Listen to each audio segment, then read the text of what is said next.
আজকে একজন মাজলুম আলেম বের হয়েছে, মুফতি জসিমউদ্দিন রহমানী। আল্লাহ পাক তাকে হায়াতে তাজ্জেবা সিহাতে কুল্লিয়া দান করেন, বলেন আমিন। এই আলেমদের জুতা টানার যোগ্যতাও যারা দায়িত্বে ছিল তাদের ছিল না। অথচ এই মানুষগুলোকে আদালতে হাজির করতে গিয়ে দেখতাম পায়ে দিয়েছে ডান্ডা বেড়ি, হাতে দিয়েছে হ্যান্ডকাপ, তাও যেটা দিলে হাত কেটে যায়।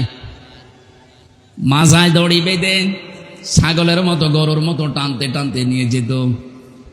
আর বিভিন্ন তালায় ওই জালেমদের দোসররা জালেমরা থেকে টিপ্পনি কাটতো।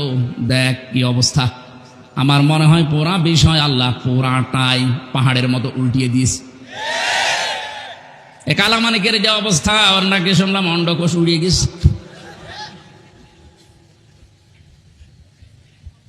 এ শয়তানটা বিশ্ব নন্দিত মুফাসসিরে কোরআন শহীদ আল্লামা দেলাওয়ার হোসেন সাইদি রহমতুল্লাহ আলাইহি, তাকে ফাঁসি দেওয়ার জন্য যে গর্ববোধ করেছিল যে আমি তাকে ফাঁসি দিয়েছি।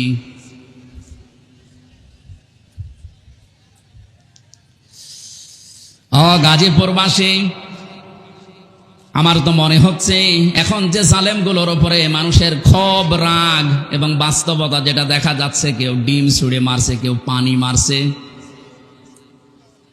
কেউ কিল ঘুষিত ফিরে আসে। এগুলো সব আমার যতটুকু ধারণা নবীর ওই হাদিস অনুযায়ী এটা আলেমদের বরদোয়ার ফল। বিশ্ব নবী জানিয়েছেন ইত্তাকি দাওয়াতাল মাজলুম, পৃথিবীর মানুষেরা সাবধান, তুমি আর যাই করো না কেন মাজলুমের বরদোয়া থেকে নিজেকে বেশি বাঁচিয়ে রাখবা, কারণ এটা একটা কঠিন বিষয়। ফাইন্নাহা লাইসা বাইনাহু ওয়া বাইনাল্লাহি হিজাব। মাজলুম যদি বরদোয়া করে আর আল্লাহর মাঝে কোনো পর্দা, কোনো ফারাক থাকে না, সঙ্গে সঙ্গে কবুল হয়ে যায়। আমার মাথায় দড়ি দিয়ে যখন নিয়ে গিয়েছিল প্রথমে এত অসহায় মনে হচ্ছিল নিজের কাছে যে আল্লাহ আমি কি করেছি। পায়ে দিয়েছে ডান্ডা বেড়ি, হাতের ভেতরে হ্যান্ডকাপ, মাজার ভেতরে সে এত মোটা মোটা দড়ি।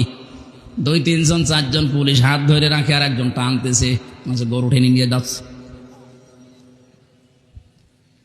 দুনিয়ায় যদি আল্লাহ এটা উল্টিয়ে দেখাতে পারে, আখিরাতের বিচার তো আলাদা। এজন্য কিয়ামতে আপনি একা দাঁড়াবেন, কোনো সাক্ষী লাগবে না। আপনার শরীরের ভেতরে ওই বিষয়গুলো আল্লাহ ফুটিয়ে তুলবে। ফাম্মা মান উতিয়া কিতাবাহু বিয়ামিনি, আমলনামা যদি আল্লাহ হাতে দিয়ে বলে পড়, ডান হাতে যারা পাবে ফায়াকুলু হাউ মকরাউ কিতাবিয়া, নিজে আনন্দ পাবে আর মানুষকে বলবে দেখো কি সুন্দর রেজাল্ট আমি পেয়েছি।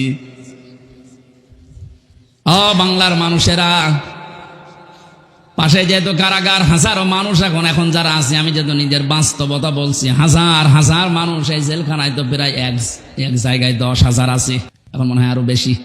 মাগরিবের পরে এশার পরে এদের অনুশোচনা শুরু হয়। সবাইকে উদ্দেশ্য করে বলছি, আমরা যে যা করছি দুনিয়াতে, কিয়ামতের ময়দানে বইটা হাতে দেওয়ার পরে পড়তে পারবেন তো। এজন্য নিজের ব্যক্তিগত জীবনকে আগে সংশোধন করা আরম্ভ করেন। আমি নিজের থেকে এখন শুরু করব। আমি যদি সত্যি এখনই মারা যায়, আমার এই 33 বছরের যে রেকর্ড আল্লাহ আমাকে দেখাবে, আমি যেন সম্মুখে পড়তে পারি, এরকম কাজ এখন থেকে আরম্ভ করব। জীবনের আসল সফলতায় তো ওইটা, ফামান সুহসিহা আনিন নারি ওয়া উদখিলাল জান্নাতা ফাকাদ ফাজ। আল্লাহ পাক বলেন ওই লোকটার জীবন তো সফল, যাকে আস্তে আস্তে জাহান্নামের কাজগুলো ছেড়ে দেওয়ায় আর জান্নাতের কাজের দিকে আমি আল্লাহ তাকে এগিয়ে দেই। সুতরাং এমন আমল, এমন কাজ, এমন বই আমি তৈরি করতে চাই যেটা কোটি কোটি মানুষের সামনে আমি মানুষকে পড়ে শোনাতে পারবো, বলেন আমিন।